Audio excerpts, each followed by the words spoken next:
What would you do if your girlfriend sat you down like she was running a board meeting and told you that you weren't enough? That you were too comfortable, too soft, basically a human couch? Most guys would spiral, beg, try to fix things. Not this guy. He walked out with his dignity intact, took the plant she never watered, and figured that was it. Except it wasn't. Her own mother called him up a few days later, not to apologize, not to check in, to set him up with the younger sister. And the younger sister? She actually appreciated everything the ex threw away. This one is a slow burn, and the payoff is unreal. Let's get into it. Ex dumped me, but her mom set me up with her younger sister, and now she is fuming. So, my girlfriend Nadine broke up with me on a Tuesday night at her kitchen table. No build-up, no big fight the week before, no dramatic event that set it off. Just a regular Tuesday where I thought we were going to eat leftovers and maybe watch something together. And instead, she was sitting across from me with her laptop open, a glass of water centered perfectly on a coaster, and this expression on her face like she was about to deliver bad news to a shareholder. A little context. Nadine and I had been together for 3 years. She worked in corporate finance at a big firm downtown.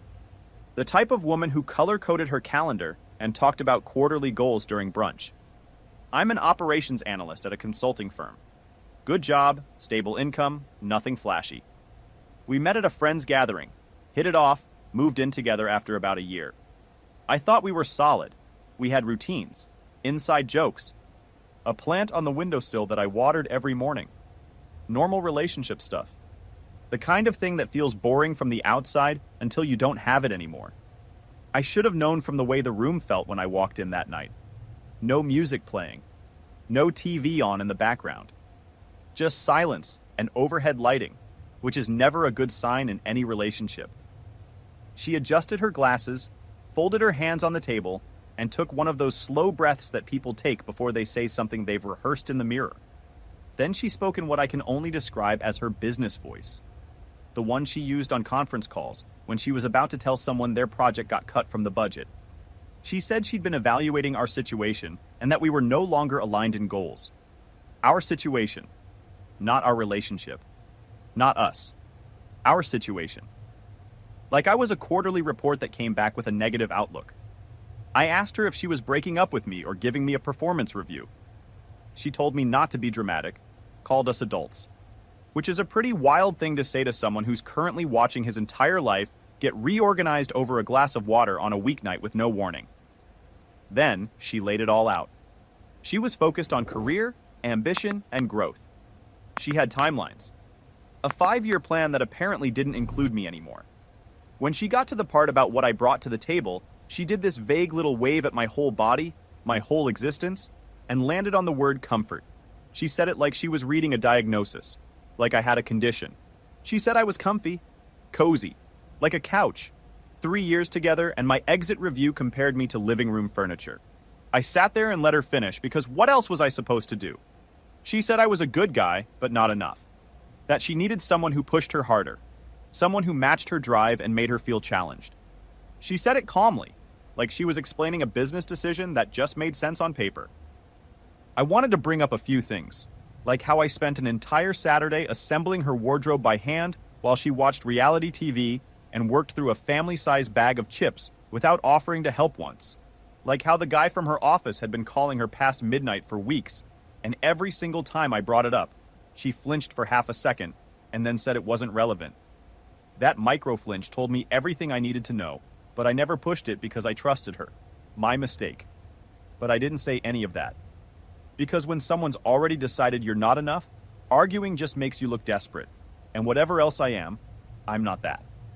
I sat there looking at the shared plants on the windowsill, the mugs we picked out together at a flea market 2 years ago, the blanket on the couch that she always stole and I never complained about. 3 years. 3 years of showing up, being steady, doing the boring stuff that actually holds a relationship together. And this was the summary. Not aligned. Too soft. Not enough. She closed her laptop like she was wrapping up a meeting. Stood up. Told me I'd be fine because I was nice. Said someone softer would appreciate me one day. Like that was supposed to help. Like nice was a consolation prize she was handing me on the way out.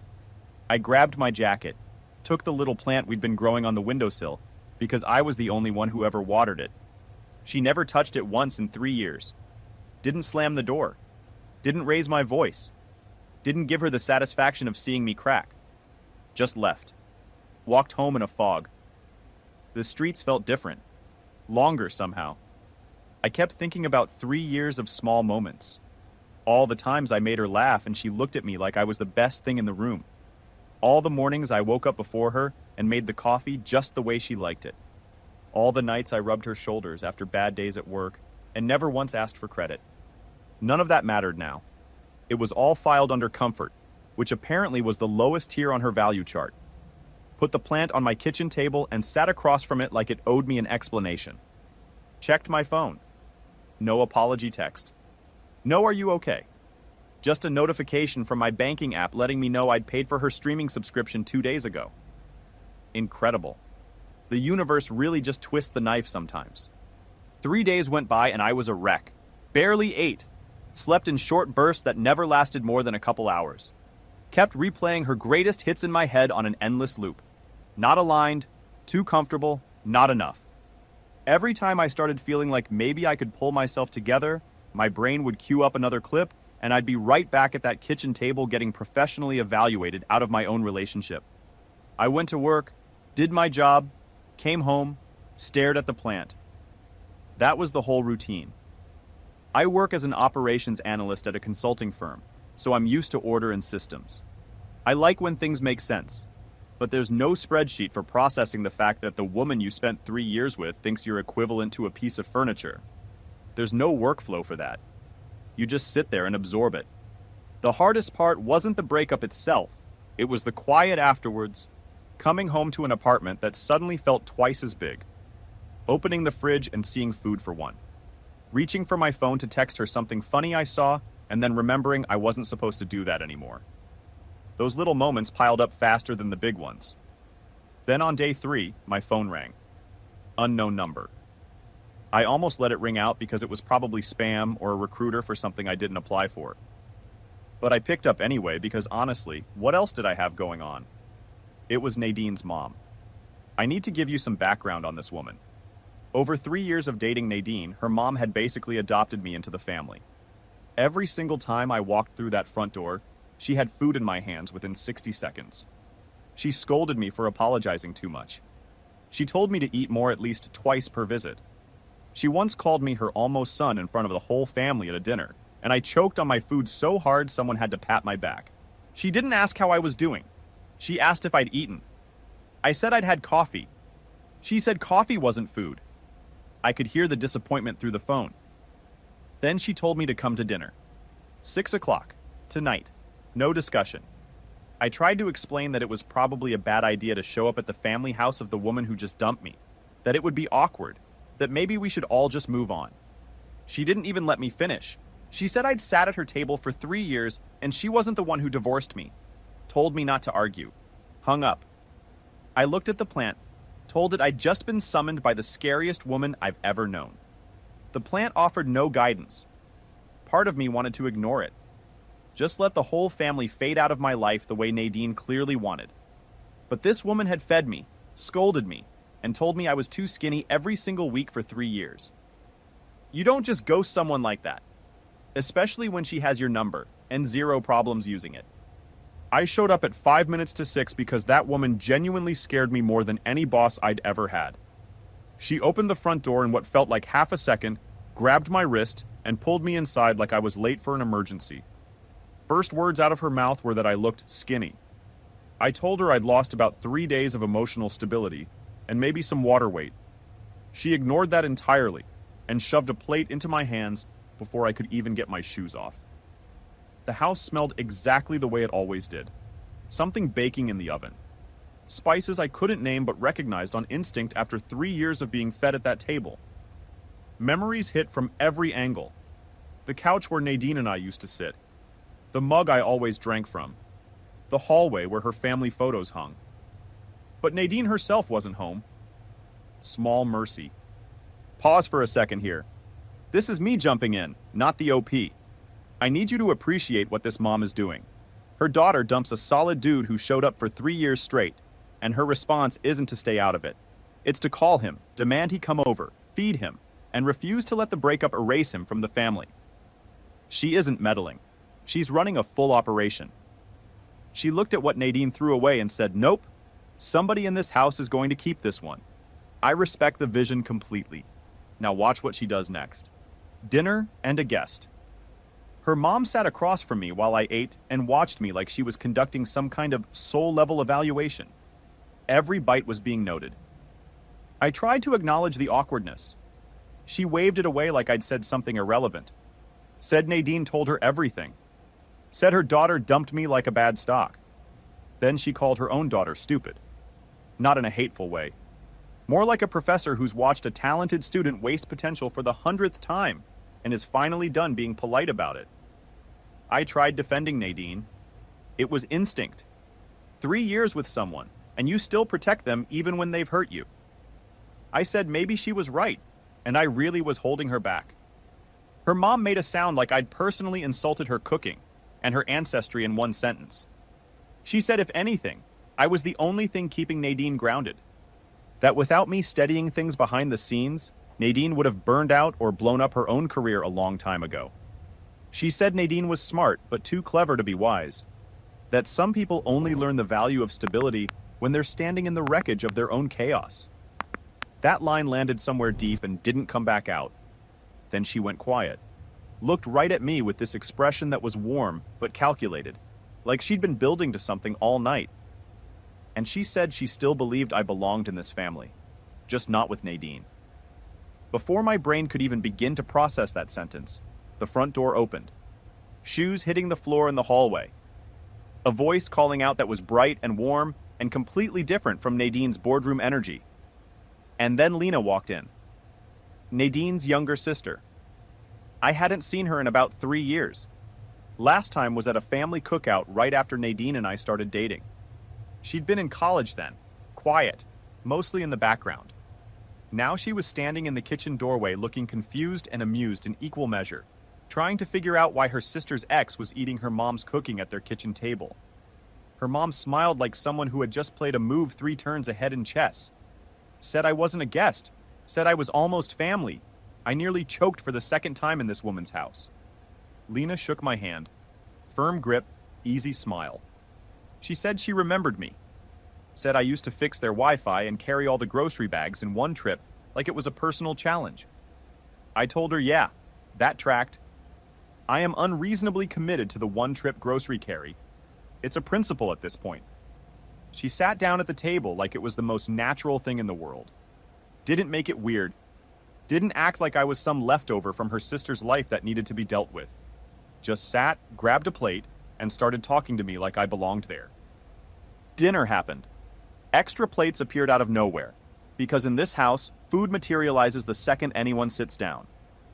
Lena ended up next to me, and we talked about nothing important. She was in her last year of graduate school, studying organizational psychology at a university a few hours away, but home for the break. She talked about it the same way she talked about everything, with this warmth that made even boring topics feel interesting. Her mom watched us the entire time like she'd just pressed play on her favorite movie and was waiting for the good part. At one point, Lena leaned over and whispered that it felt like a date she didn't agree to. I whispered back that her mom was probably arranging marriages. She nodded, like that was a completely reasonable conclusion, given the evidence. Then her mom stood up, announced she forgot something in the garden, and walked outside. Lena said they didn't have a garden. Her mom ignored that entirely and went to sit in a plastic chair next to one sad bush in the yard. She pulled out her phone and started scrolling like she was on vacation. Door closed behind her. We sat there in the sudden quiet. Lena muttered that her mom was clearly leaving us alone on purpose. Said she did this anytime she wanted 2 people to talk without her interference, except she was sitting 12 feet away behind a glass door, which was barely interference-free. I said the whole dinner was probably a pity invite. She squinted at me and said that was wrong. Dead wrong. She said her mom had called me the night she found out about the breakup. Not a week later. Not when it was convenient. That night. And the first thing she said to Lena was that Nadine had lost the best person in the family. She said I was the favorite almost son. That I ranked higher than every single guy either daughter had ever brought home. And that included 3 of Nadine's exes and 2 of Lena's. I genuinely did not know how to respond to that. My mouth opened and nothing useful came out. Lena laughed, said I didn't have to say anything, said she just wanted me to know that one person's opinion of me didn't represent the full picture, that Nadine saw the world through a very specific lens, and it wasn't the only one that mattered. Hold on. Let me jump in here. I love how Lena handles this whole thing. She's not flirting. She's not playing some angle. She's just being warm and honest and letting this dude know he was way more valued than Nadine ever told him. That line about ranking higher than every boyfriend in the family history? That's the mom's entire endorsement delivered through the back channel. And Lena drops it casually, like it's just a fact. This is where things start shifting for the OP, and he doesn't even fully realize it yet. Pay attention. The crack in the wall. She asked me how I was really doing. I gave her the default fine. She raised an eyebrow and said it was okay to not be fine. Something about the way she said it, direct and calm, no judgment at all, cracked through whatever I had built up. I told her I felt stupid. She asked why. I told her because Nadine said I wasn't enough. Lena made this noise somewhere between a laugh and a growl. She said that was Nadine's trademark breakup line, that she used it on everyone. She said Nadine told her college boyfriend he was a bottleneck to her personal evolution.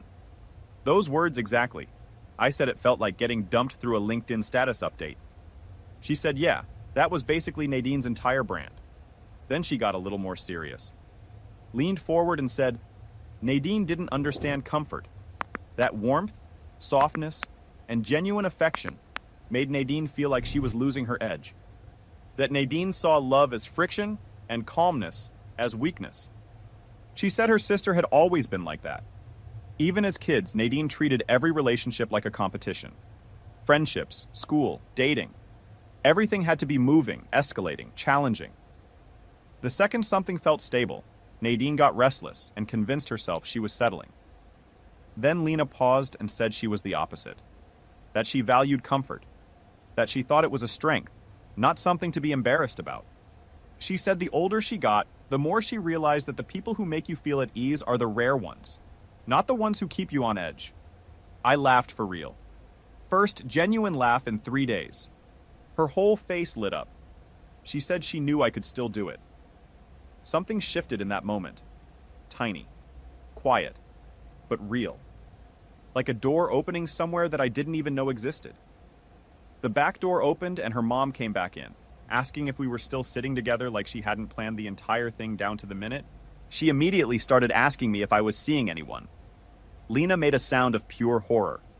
Her mom said it was just a question. Lena said it was an interrogation. Her mom shrugged and said she was just exploring the possibilities. Lena looked at me with an expression that said, I'm sorry. She's always like this, and I just smiled because, honestly, it was the most wanted I'd felt in weeks. Over the next couple weeks, I kept ending up back at that house. It was never forced. Her mom would text me to come pick up leftovers. Lena would send me a random article she thought was funny with a, you'd appreciate this attached. The dish thing happened too. Her mom gave me a ceramic plate and said, return it sometime. If you think that was anything other than a calculated move to get me back through that front door, you don't understand this woman at all. So I went back, plate in hand, heart doing things I wasn't ready to acknowledge. Lena opened the door and smiled like I just made her entire day better by showing up. Her mom appeared from around a corner, shoved a laundry basket into my arms, and told me and Lena to go hang clothes in the backyard. When Lena asked why they both needed to do it, her mom said bonding and locked the door behind us. Physically locked it. The backyard was the same as before. 1 bush, 1 chair, 1 clothesline. Still no basil, despite her mom claiming she'd been out checking on it during the first dinner. Lena and I started hanging laundry and just talked. It was easy. That was the thing I kept noticing. Conversation with Lena didn't require effort. It just flowed. No performing, no trying to sound interesting. Just 2 people standing in a yard hanging sheets and saying whatever came to mind. She asked what I'd been doing since the breakup. I said mostly overthinking every decision I'd made in the last 3 years and wondering where it went wrong. She said that sounded exhausting and was probably doing me zero good. Said I needed breaks, ice cream breaks, movie breaks, talking to actual humans breaks. She said isolation was the worst possible response to rejection, and that the best thing I could do was keep showing up around people who reminded me that I wasn't the problem. I asked her if she knew anyone who could help with that. She looked right at me, held it for a beat longer than necessary, smirked and said maybe. Wind caught a bed sheet and whipped it across my face like some kind of slapstick punishment from the universe. I stumbled backward and ran straight into her. She caught me, one hand flat on my chest, one on my shoulder. We were standing way too close for two people doing household chores. Neither of us moved. She asked if I was okay. I said yep, in a voice that had somehow jumped 3 octaves above normal. She laughed, soft and close, and said I was adorable. My brain submitted a formal request to shut down. We stood there for probably 3 seconds too long before she stepped back and pretended to be interested in a pillowcase. I pretended to be interested in a clothespin. Neither of us was fooling anyone. Nadine showed up at the house once during this stretch. Walked into the kitchen while I was standing at the stove in an apron next to Lena, their mom humming in the background like the soundtrack to her own personal movie. Nadine stopped in the doorway and just stared.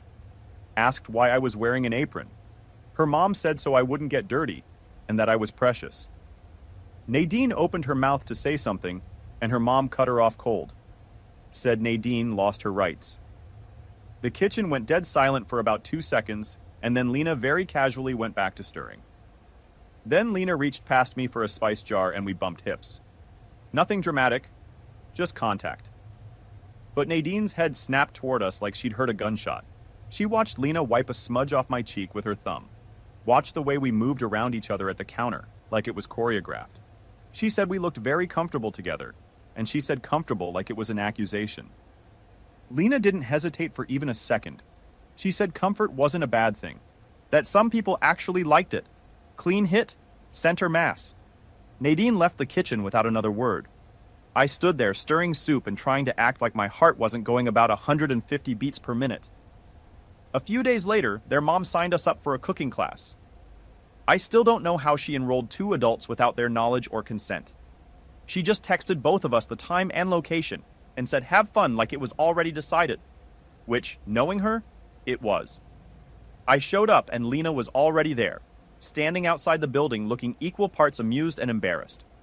She told me her mom had also bought her a new apron for the occasion. We walked in together and the instructor took one look at us, smiled, and said we looked like a cute couple. We both froze, stammered through some version of we're not actually together. The instructor winked, paired us at the same station anyway, and moved on. The class was supposed to be about dumplings.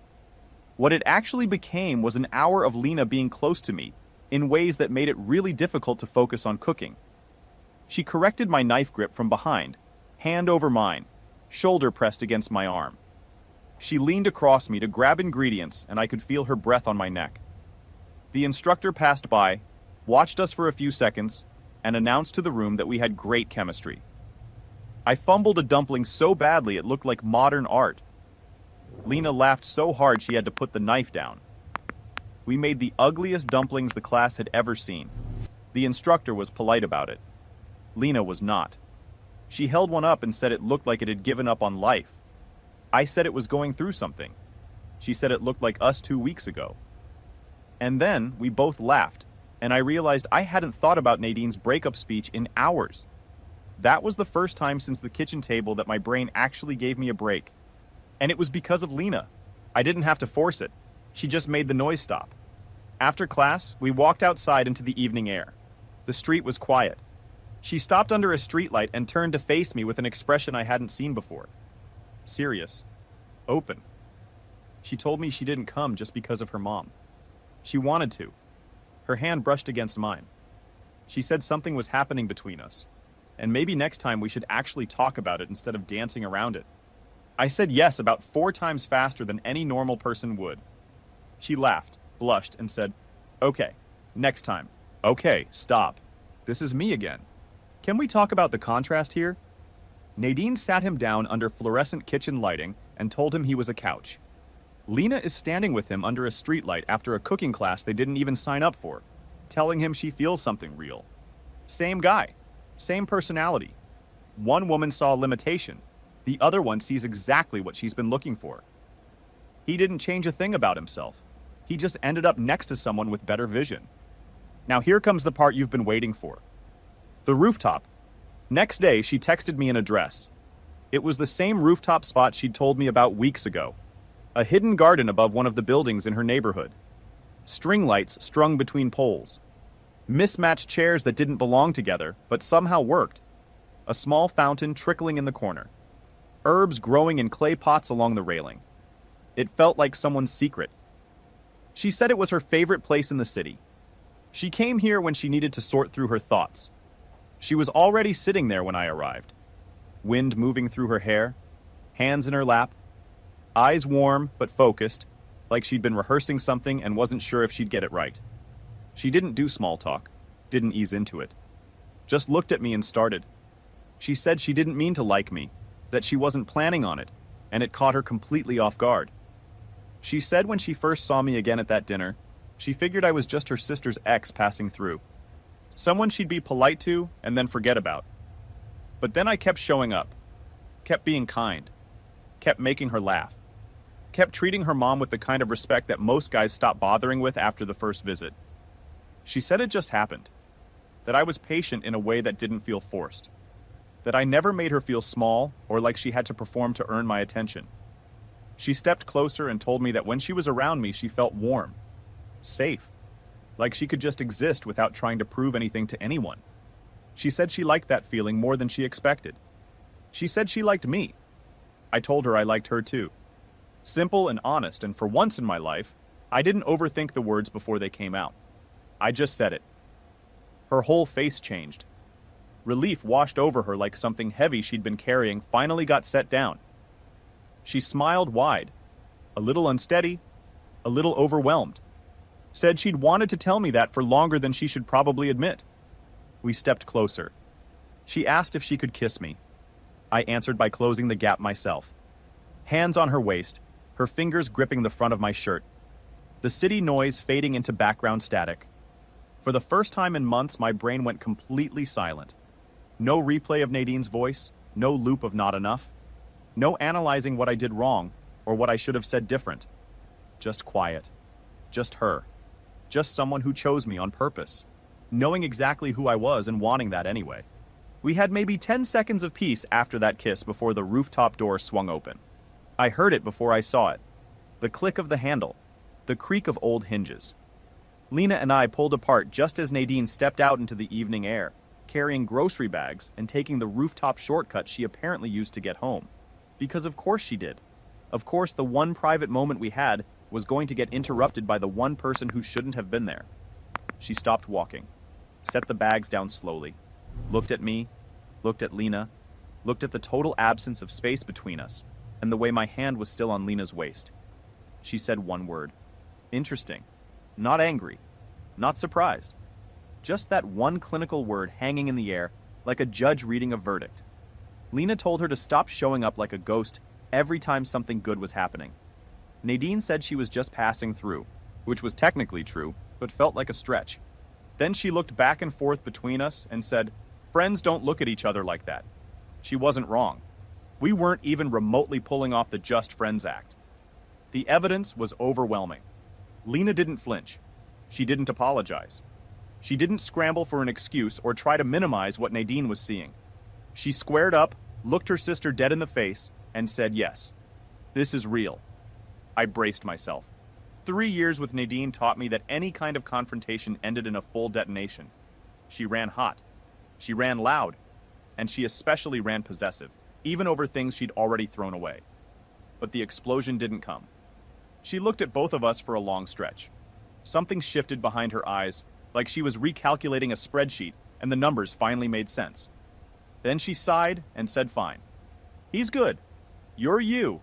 It makes sense. Lena asked if she was mad. Nadine said she wasn't mad, just annoyed that we were clearly having more fun than her. And then she said something I didn't expect. She said I looked happier than she'd seen me in a long time. And she left it at that. Didn't apologize. Didn't take back what she said. But for Nadine, acknowledging someone else's happiness without making it about herself was basically a standing ovation. That's about as close to a blessing as she's ever given anyone. Then from the stairwell, their mom appeared, phone held up in the air, filming the whole thing like she was producing a nature documentary about love in the wild. She announced to absolutely no one in particular that she knew it, that love wins, that she'd been right all along. She grabbed both me and Lena into a hug so tight I genuinely felt something in my ribcage shift position. She called us her favorite couple. Nadine pointed out, with visible exhaustion, that she was literally standing right there. Her mom looked at her without a shred of guilt and said, Nadine lost her boyfriend privileges when she broke up with me. That the sister gets him now. Official ruling. No appeals. Nadine just stood there with the expression of someone who lost an argument she didn't know was happening, in a court she didn't know existed, with a judge who was clearly biased. Lena bit her lip trying not to laugh. I grabbed the railing behind me because I was about 2 seconds from passing out from everything hitting at once. Final update! Later that night, Lena walked me to the front door. The house was quiet. Her mom had finally stopped hovering, though I'm pretty sure she was watching from a window somewhere. Lena took my hand and said our first official date should probably happen somewhere that wasn't her mother's kitchen or backyard. I agreed completely. She said she wanted to take me somewhere new, somewhere that was just ours. Not her mom's setup, not her sister's rooftop shortcut, just us. She kissed me one more time at the doorstep. Slow and deliberate, like she was making a point that this wasn't accidental and never had been. I walked home the same route I took the night Nadine ended things. Same streets, same sidewalks, same quiet city at night. But I was different in a way I couldn't even fully explain yet. My chest didn't feel heavy. My head wasn't replaying old arguments. I wasn't spiraling or second-guessing or wondering what I should have done differently. I was just walking home from a good night with a good person, and that was enough. I'm not the backup plan. I'm not too comfortable. I'm not a couch. I'm the exact same guy I've always been. Nadine looked at me and saw a limitation. Lena looked at me and saw what she'd been waiting for. Their mom saw it before either of them did and decided to make it happen herself. 3 women. Same household. Completely different conclusions about the same person. Sometimes you don't get the revenge fantasy where the ex comes crawling back, begging for a second chance. Sometimes you get something quieter and way better. You get chosen on purpose by someone who genuinely wants what you bring to the table. You get a family that flat out refuses to let you walk away. And you get a future mother-in-law who was working behind the scenes for your happiness before you even realized it was possible. So, yeah, I got dumped for being too comfortable. And the woman who actually values comfort found me anyway? Life's funny like that. Would you date your ex's sibling if the whole family was on board with it? Or is that a line you'd never cross no matter how good the connection was? Let me know in the comments. I'm genuinely curious where people land on this one. Wait, before we close it out, let me add one thing. I know some of you are thinking this is messy. Dating the sister, the mom orchestrating the whole thing, the overlapping family dynamics. On paper, sure, it's complicated. But think about what actually happened. He didn't chase Nadine, didn't beg, didn't try to win her back or make her jealous. He accepted the situation with dignity, kept being himself, and someone better noticed. Sometimes the greatest thing you can do when someone says you're not enough is to simply exist around people who already know you are. That's the whole lesson right there.